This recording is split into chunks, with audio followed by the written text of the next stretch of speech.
Hello everyone, thanks for tuning back to my channel English for Success. Please like my videos and subscribe to my channel. Thank you. So ఈరోజు video topic ఏంటంటే written English skills ఏ విధంగా develop చేసుకోవాలి. So 6 tips to improve your written skills. So this is especially for Telugu medium students or non native speakers. ఎందుకంటే మామూలుగా Telugu medium students కొంచెం face చేస్తారు problem compare to native speakers or English medium students. So ఈ ప్రాబ్లమ్ని ఎలా అధిగమించాలి అనేది ఒక 6 tips ద్వారా నేను చెప్పబోతున్నాను. So please watch this video till the end to get the full benefit.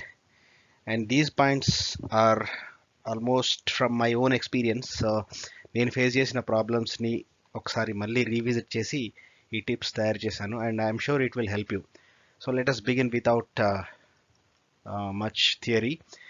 So the first point is build your vocabulary. vocabulary అంటే మీ అందరికీ తెలుసు అనుకుంటాను. It's the word power. It is your word power. అంటే మీకు ఎన్ని ఎక్కువ words తెలిస్తే అంత vocabulary మీకు ఎక్కువగా ఉన్నట్టు. సో vocabulary అంటే నంబర్ ఆఫ్ వర్డ్స్. సో ఈ vocabulary అనేది మనకు ఎలా హెల్ప్ అవుతుంది అంటే it is not just about your return English, even spoken English కూడా చాలా ఉపయోగపడుతుంది. ఎందుకంటే ఒక భావాన్ని మీరు వ్యక్తపరిచేటప్పుడు దాన్ని రకరకాలుగా చెప్పాల్సిన అవసరం ఉంటుంది, ఆర్ ఆ ఫ్లెక్సిబిలిటీ మీకు ఉంటుంది బేసికల్గా. సో ఆ ఫ్లెక్సిబిలిటీ మీకు ఉండాలి. ఒక ఫీలింగ్ని డిఫరెంట్ వేస్లో మీరు ఎక్స్ప్రెస్ చేయాలి అంటే you need to have a very good vocabulary. So ఈ vocabularyని ఎలా బిల్డ్ చేసుకోవాలి అంటే you have to read books or you have to look up the dictionary etcetera. But in generally synonyms, phrasal verbs అనేటి మీరు వినే ఉంటారు. ఈవెన్ నేను వీడియోస్ కూడా చేశాను. ఈ ఫ్రేజల్ వర్బ్స్ ఆర్ సినోనిమ్స్ నేర్చుకోవడం ద్వారా ఒక వర్డ్ని డిఫరెంట్ వేస్గా ఎలా ఎక్స్ప్రెస్ చేయాలి అనేది మీకు తెలుస్తుంది. So you need to focus on these things and note down new words. అంటే ఇప్పుడు మీరు జస్ట్ వర్డ్స్ తెలుసుకోగానే సరిపోదు. ఫర్ ఎగ్జాంపుల్ ఏదో న్యూస్ పేపర్ చూసారు లేదా ఏదో ప్రోగ్రామ్ చూస్తున్నారు. సో ఒక వర్డ్ మీరు రాసుకున్నారు, ఒక వర్డ్ విన్నారు, కొత్తగా మీ అటెన్షన్లోకి వచ్చింది ఒక కొత్త వర్డ్. సో దాన్ని మీరు ఫస్ట్ నోట్ డౌన్ చేసుకోవాలి, ఒక బుక్లో రాసుకోవాలి. So that it is kept at one place అనమాట. అంటే సపోజ్ ఒక 5 words మీరు నేర్చుకుందాం అనుకుంటే ఆ 5 wordsని మీరు బుక్లో రాసుకొని దాని అర్థాన్ని తెలుసుకొని దాన్ని ఏ విధంగా మనము డైలీ యూసేజ్లో పెట్టాలని ఆలోచించాలి. సో ఆ విధంగా యూజ్ చేయడం ద్వారా కొత్త వర్డ్స్ నేర్చుకొని మళ్ళీ యూజ్ కూడా చేయాలి. అలా యూజ్ చేయడం ద్వారా మీ vocabulary బిల్డ్ అవుతుంది. So this is the first tip. Let's go to the next tip.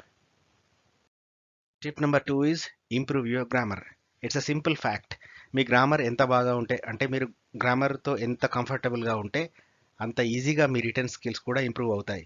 ఎందుకంటే return skill is nothing but a mixture of your expression of your feelings coupled with good grammar. So grammatical mistakes ఉండకుంటే మీరు ఫ్లూయెంట్గా రాయగలుగుతారు. ఏ విధంగా అయితే speaking అనేది ఫ్లూయెంట్గా అవుతుందో return ఇంగ్లీష్కి కూడా grammar చాలా అవసరం. So a confident grammar helps a lot. So you need to be very confident with few basic structures. I gave you just few examples like be good at basic structures such as subject verb object or active voice, passive voice or verb agreement. అంటే మీకు తెలిసే ఉంటుంది. ఇప్పుడు suppose plural ఉందనుకోండి, cows ఆవులు, cows eat grass. Cows అనేది plural కాబట్టి అక్కడ వర్బ్ అనేది ఫస్ట్ ఫామ్లో ఉంటుంది, ఈట్. కానీ సింగులర్ సబ్జెక్ట్ ఉందనుకోండి, for example cow eats grass. So this is very small example. This is called verb agreement, subject verb agreement. So అదేవిధంగా active voice, passive voice, direct, indirect, ఇలాంటివి కొన్ని basic structures మీరు చాలా కంఫర్టబుల్గా అర్థం చేసుకొని ఉండాలి. సో ఈ బేసిక్ స్ట్రక్చర్స్ అర్థమైనప్పుడు మీ గ్రామటికల్ మీ స్పోకెన్ ఇంగ్లీష్ కానీ మీ రిటర్న్ ఇంగ్లీష్ కానీ ఫ్లూయెంట్గా ఉంటాయి. So you have to be very good with grammar. So నేను కొన్ని వీడియోస్ చేశాను, నా ఛానల్లో కూడా ఉన్నాయి. So you can go through the videos to understand in a better way. And let's go to the tip number 3. Tip number 3 is read articles or stories. Make a habit of reading books.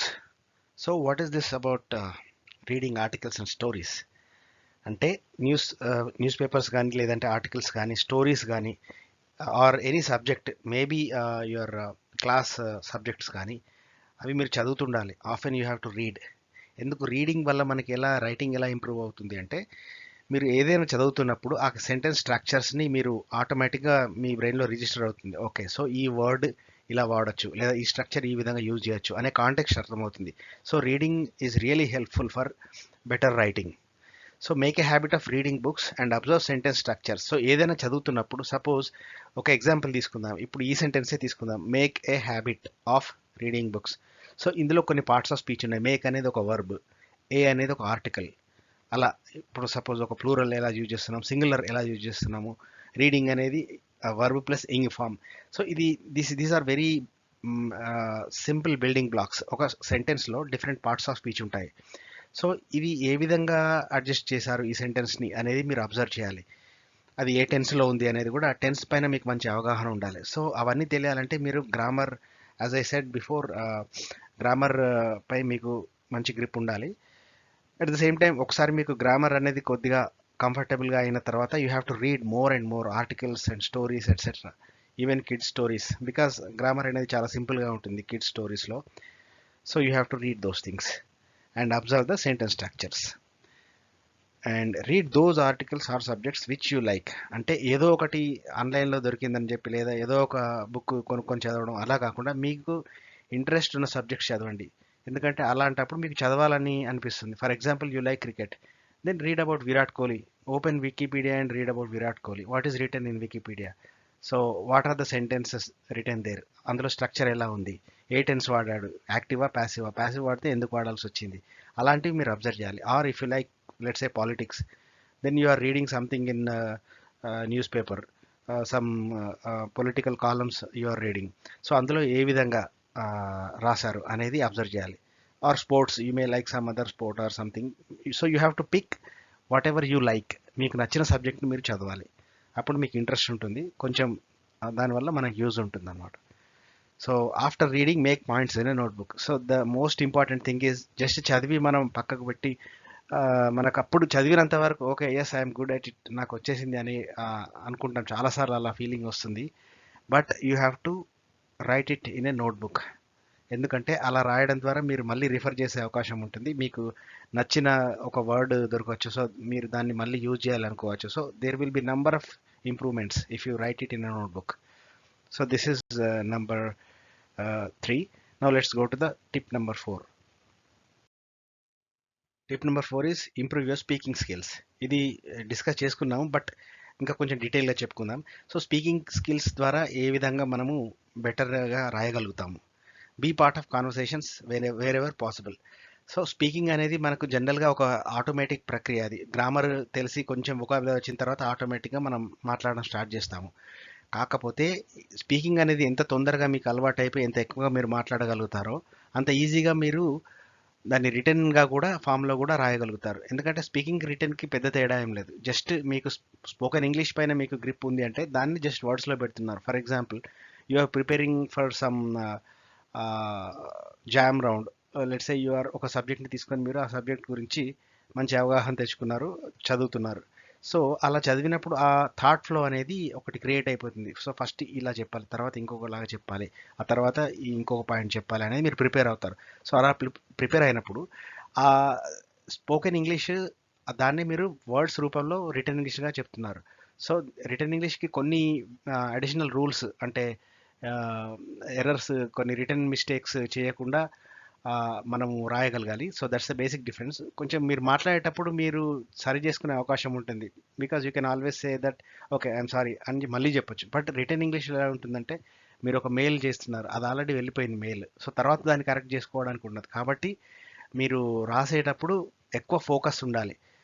So that is the main point. And I have made one video on most common written English mistakes అని something, or most common errors in written English అని ఒక video చేశాను. You can watch videos like that will help you. So ఇప్పుడు ఈ speaking skills ఎలా develop చేసుకోవాలి అనే point కూడా రావచ్చు. So that's why I have written 2 more points. Talk to colleagues or friends or yourself. అంటే first thing is to talk, మాట్లాడడం మొదలు పెట్టాలి. అది ఫ్రెండ్స్ కావచ్చు, కొలీగ్స్ కావచ్చు, ఎవరు లేకుంటే ఆర్ మీకు కాన్ఫిడెన్స్ తక్కువ ఉంటే మీతో మీరే స్టార్ట్ చేసుకోవచ్చు మాట్లాడడం until you get comfortable. So that is one way of getting along with these things like speaking skills improve చేసుకోవచ్చు. And the other thing is, the most important thing is, do not fear making mistakes. So మనం మాట్లాడే ముందే మనం judge చేసుకొని ఎట్లా mistakes పోతాయి కాబట్టి వేరే వాళ్ళు ఏమైనా అనుకుంటారు అనే ఒక థాట్లోకి వెళ్ళిపోతాము. So if you enter that thought zone then you are not going to make any improvement. మీరు ఇంప్రూవ్మెంట్ అనేది మీలో ఉండదు.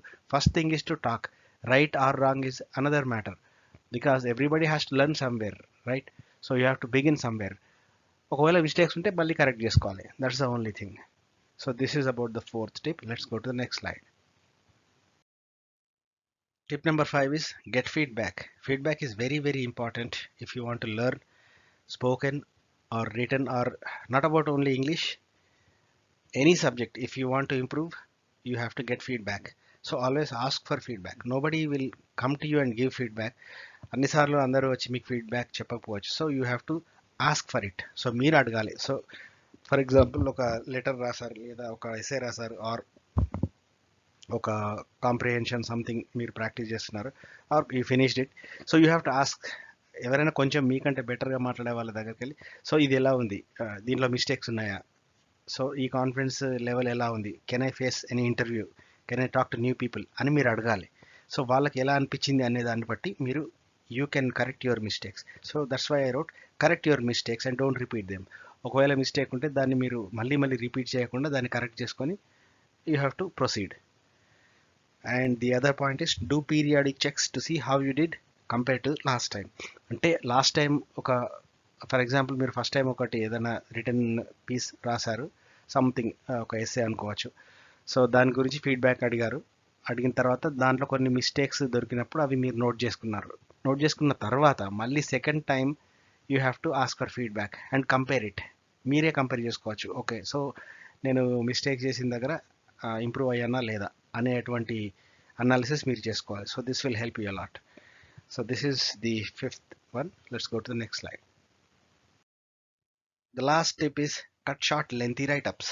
అంటే ఒక లైన్లో చెప్పేదాన్ని 3 లైన్స్ రాయడము, లేదా ఒక చిన్న 2 వర్డ్స్లో చెప్పేదానికోసం ఒక పెద్ద సెంటెన్స్ రాయడము. These are the common mistakes made by the beginners. So స్టార్టింగ్లో ఇలాంటి మిస్టేక్స్ చేస్తూ ఉంటాము.